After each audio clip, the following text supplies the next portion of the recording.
Hello friends, আমি সুজি। আশা করি সবাই ভালো আছেন। আমিও খুব ভালো আছি। আজ আমি নিয়ে এসেছি এমন একটি গ্রাম বাংলার ঐতিহ্যবাহী রেসিপি, যার নাম শুনলেই অনেকেই ছোটবেলার স্মৃতি ফিরে আসে।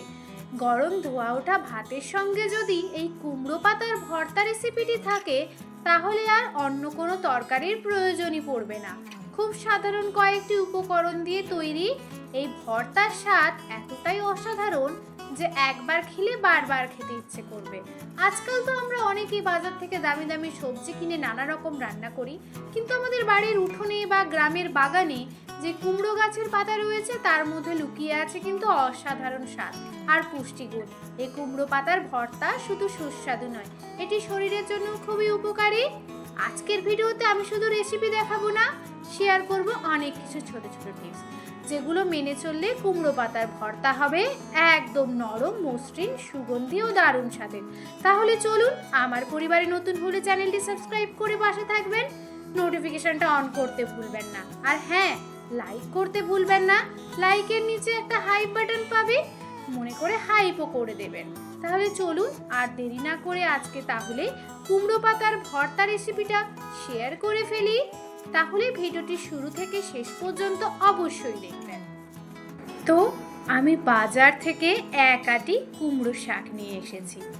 একদম টাটকা কুমড়ো শাক, দেখুন পাতাগুলোও কত সুন্দর। তাহলে চলুন কুমড়ো শাকগুলো বেছে নেওয়া যাক। খুব শক্ত বা হলুদ হয়ে যাওয়া পাতা কিন্তু ব্যবহার করবেন না। আর হ্যাঁ, নরম নরম ডাঁটাও কিন্তু দিতে পারেন। আমি যেহেতু পাতার ভর্তা বানাচ্ছি, তাই ভালো ভালো পাতাগুলো বেছে নেব। একটা কাঁচির সাহায্যে পাতাগুলোকে কেটে নিয়েছি। সব পাতাগুলো কেটে নিয়েছি আর ধুয়েও নিয়েছি। আর হ্যাঁ, কচি কচি ডাঁটাও নিয়ে নিয়েছি। প্রতিটা পাতার মোটা ডাঁটা ভেঙে নিন। ডাঁটার গায়ে যে শক্ত আঁশ থাকে, ওটাকে ছাড়িয়ে নেবেন। সেটি আলতো করে টেনে নিলেই কিন্তু চলে আসবে। পাতার নিচের দিকে যদি মোটা আঁশ দেখা যায়, সেটাও যতটা সম্ভব তুলে নেবেন। এতে ভর্তা কিন্তু একেবারে মসৃণ হবে। এবার কাঁচি দিয়ে পাতাগুলোকে কাটবো। কাঁচিটা ভালো করে ধুয়ে নেব। ধুয়ে কাঁচি দিয়ে কুচি কুচি করে একে একে সব পাতাগুলো কেটে নেব। আমি কিছু নরম ডাঁটাও ব্যবহার করেছি, কারণ ভর্তা করব তো নরম নরম ডাঁটাও দিলে কিন্তু খেতে দুর্দান্ত লাগবে। তাহলে পাতাগুলোকে এইভাবে কাঁচি দিয়ে কেটে নেব। অবশ্যই আগে পাতাগুলোকে ধুয়ে নেবেন, তারপরে কাঁচি দিয়ে কাটবেন। কেটে পাতা ধুতে যাবেন না, আগে থেকে ধুয়ে রাখবেন। দেখুন, আপনাদের সাথে কথা বলতে বলতে সব পাতাগুলো কাটা হয়ে গেছে। তাহলে চলুন গ্যাস ওভেনের দিকে। গ্যাস ওভেনে একটা কড়াই বসিয়ে দিই। তার মধ্যে দিয়ে দিলাম অনেকটা পরিমাণে সর্ষের তেল, আর দেব 1 চামচ কালো জিরে। কালো জিরে দিয়ে দেবার পরে দিয়ে দিলাম ঝালের জন্য কাঁচা লঙ্কা। আপনারা চাইলে এখানে একটা শুকনো লঙ্কাও ব্যবহার করতে পারেন। আমি দিয়েছি খুব ঝালযুক্ত একটা কাঁচা লঙ্কা। তাহলে চলুন, যেহেতু ভর্তা বানাচ্ছি তো রসুন তো লাগবেই, রসুন দিয়েছি। আপনারা এখানে ঝালের পরিমাণটা বাড়িয়ে কমিয়ে নিতেই পারেন। আমার এই লঙ্কাগুলোতে প্রচণ্ড ঝাল ছিল, তো আমি এখানে একটাই লঙ্কা দিয়েছি। শেষে বাটার সময় আর একটা লঙ্কা দেব।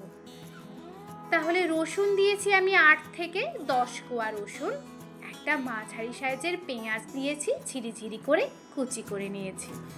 অল্প লবণ দিয়ে দিলাম।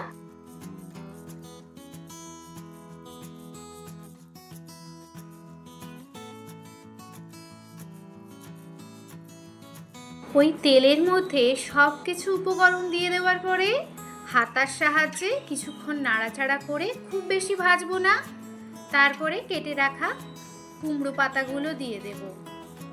দিয়ে ঢাকা চাপা দিয়ে অল্প করে জলের ছিটা দিয়ে কুমড়ো পাতাগুলোকে সেদ্ধ করে নেব। দেখুন, শাকটা কিন্তু এক কড়াই ভর্তি ছিল, কতটা কমে গেছে। এইভাবে নাড়াচাড়া করে ঢাকা চাপা দিয়ে রান্না করেছি মিনিমাম 5 মিনিটের মতো। দেখুন, কুমড়ো শাক একদম রেডি। এবার এটাকে একটা প্লেটে ট্রান্সফার করে নেব, ঠান্ডা হতে দেব।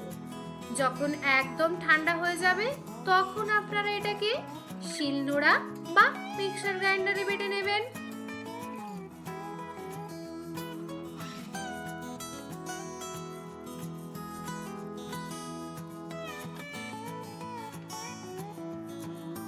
দেখুন, ভেজে রাখা কুমড়ো পাতাগুলোকে আমি একটা প্লেটে নামিয়ে নিলাম। ঠান্ডা হয়ে যাক, ঠান্ডা হয়ে গেলে বাটবো। গরম বাটা অসম্ভব। আমি এটাকে মিক্সার গ্রাইন্ডারে বাটছি, আপনারা এটাকে শিলনোড়ায় বেটে নেবেন।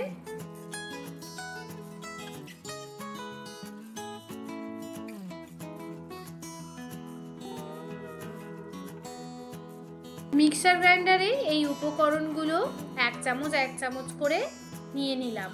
তো এই সময় আমি দিয়েছিলাম দুটো কাঁচা লঙ্কা।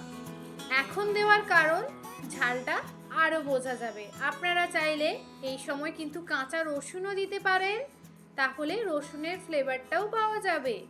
অল্প জল দিয়ে বেটে নেব, এইভাবে কিন্তু বাটা সম্ভব না। অল্প অল্প করে জল দিয়ে একটা পেস্ট বানাতে হবে, কিন্তু স্মুথ পেস্ট বানাবেন না। অল্প অল্প করে জল দিয়ে ধীরে ধীরে বাটতে হবে। আপনারা যদি এটা শিলনোড়ায় বাটেন তাহলে ধীরে ধীরে বাটবেন, তো স্মুথ পেস্ট করবেন না, হালকা দানাদার রাখবেন, তাতে ভর্তাটা খেতে খুব ভালো লাগবে। এবার আমি ওই সেম কড়াইয়ে অনেকটা পরিমাণে সর্ষের তেল দিয়ে দিলাম, 3 চামচের মতো। এবার বেটে রাখা কুমড়ো পাতাগুলো দিয়ে দিলাম। নাড়াচাড়া করতে করতে এই ভর্তাটাকে কিন্তু একদম শুকিয়ে নেব। শুকিয়ে নিলেই রেডি হয়ে যাবে আমাদের কুমড়ো পাতার ভর্তা। খুবই ইজি রেসিপি। আর হ্যাঁ, মিক্সার গ্রাইন্ডার ধুয়ে জলটাও দিয়ে দেবেন, এক ফোঁটাও ফেলবেন না। যদি দেখেন এই সময় লবণ কম হয়ে যাচ্ছে, তাহলে এই সময় আপনারা লবণ যোগ করে দিতে পারেন। আর যদি একটু চিনি দিতে চান স্বাদটাকে ব্যালেন্স করার জন্য, অল্প চিনি দিতেই পারেন।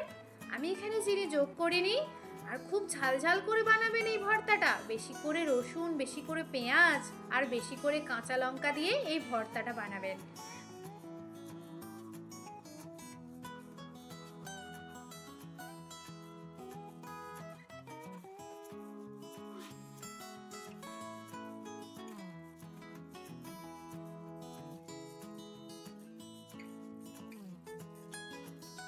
ভর্তাটা নাড়াচাড়া করতে করতে গ্যাসের ফ্লেমটা কিন্তু এই সময় বাড়িয়ে দেব।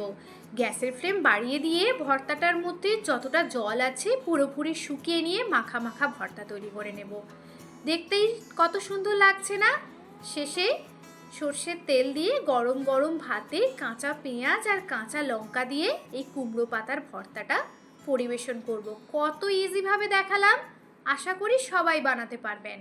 এই ভর্তা থাকলে আর পাশে কোনো তরকারি ভাজা কিছুই লাগবে না। এই সুস্বাদু কুমড়ো পাতার ভর্তা সঙ্গে রাখুন একটা দুটো কাঁচা লঙ্কা দিয়ে অবশ্যই। তাহলে সর্ষের তেলের ঘ্রাণ আর কাঁচা লঙ্কার ঝাঁঝ আর কাঁচা পেঁয়াজের মিষ্টি স্বাদ সব মিলিয়ে কিন্তু একেবারে গ্রাম বাংলার সেই চিরচেনা খাবারের অনুভূতি ফিরে আসবে। এই ভর্তা শুধু স্বাদেই নয়, পুষ্টিগুণেও কিন্তু ভরপুর। তাই কুমড়োর মৌসুমে অবশ্যই একদিন বাড়িতে বানিয়ে দেখবেন এই কুমড়ো পাতার ভর্তা। আপনাদের যদি আজকের রেসিপিটি ভালো লেগে থাকে তাহলে ভিডিওটি অবশ্যই একটা লাইক করে দেবেন। আপনারা এই ভর্তা কিভাবে বানান আর কি কি ভর্তা রেসিপি দেখতে চান অবশ্যই কমেন্টে জানাবেন। দেখুন, আমি একটা প্লেটে একদম গরম গরম ধোয়া ওঠা ভাত পরিবেশন করে ফেলেছি, আর কুমড়ো পাতার ভর্তা দিয়ে দিলাম। উপর থেকে 1 চামচ খাঁটি সর্ষের তেল, আর উপরে একটা ঝাল ঝাল কাঁচা লঙ্কা দিয়ে পরিবেশন করছি। কি জিভে জল চলে এসেছে? আরে দেরি কেন করছো? তোমাদের বাগানে যদি টাটকা টাটকা কুমড়ো পাতা থাকে, সেটা ফেলে না দিয়ে বানিয়ে ফেলো এই কুমড়ো পাতার ভর্তা। আর যদি এখনও আমার চ্যানেলটি সাবস্ক্রাইব করে না থাকো, তাহলে এখনই সাবস্ক্রাইব করে পাশে থাকা বেল আইকনটি প্রেস করতে ভুলো না। অবশ্যই লাইক করতে ভুলে গেলে লাইক করে দিও। আর লাইকের নিচে দেখুন একটা হাইপ বাটন আছে, অবশ্যই মনে করে একটা হাইপ করে দেবেন। আজকের জন্য এখানেই বিদায় নিচ্ছি। সবাই ভালো থাকবেন, সুস্থ থাকবেন, নিজের ও পরিবারের যত্ন নেবেন। আবার খুব শিগগিরই একটা নতুন রেসিপিতে দেখা হচ্ছে। আজকে আসি, টাটা।